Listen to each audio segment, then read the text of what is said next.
আল্লাহর নবী একটা লোককে দোয়া করতে শুনলেন। লোকটা বলছে, আল্লাহুম্মা ইন্নী আসআলুকা বিআন্নাকা আনতাল্লাহ, আমি তোমার কাছে একটা জিনিস চাচ্ছি, এই জন্য চাচ্ছি যে তুমি আল্লাহ, বিআন্নাকা আনতাল্লাহ, লা ইলাহা ইল্লা আনতাল আহাদুস সামাদুল লাযী লাম ইয়ালিদ ওয়া লাম ইউলাদ ওয়া লাম ইয়াকুল লাহু কুফুওয়ান আহাদ। তুমি ছাড়া কোনো মাবুদ নেই, তুমি একক, নিরপেক্ষ, মুখাপেক্ষীহীন, তুমি কাউকে জন্ম দাওনি, তুমি কারো থেকে জন্ম নেওনি, তোমার সমকক্ষ কেউ নেই। এই দোয়াটা লোকটা বললো, আল্লাহ রাসূল তার দোয়াটা শুনে নিয়েছেন।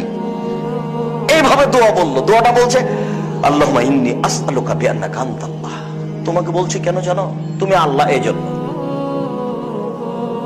লা ইলাহা ইল্লা আনতাল আহাদুস সামাদুল লাযী, তুমি ছাড়া কোনো মাবুদ নাই, তুমি একক, নিরপেক্ষ, মুখাপেক্ষীহীন। তার মানে তার ক্ষমতা বর্ণনা করছে। লোকটা দোয়াতে কি করছেন, তার ক্ষমতা বর্ণনা করছেন। তুমি তো পারো, আমি বিরুদ্ধে অবস্থাতে কি আছে, তুমি তো পারো, আমি অসহায় রাস্তায় পড়ে থাকবো কেন, তুমি ঠিক করে দাও, তুমি তো পারো।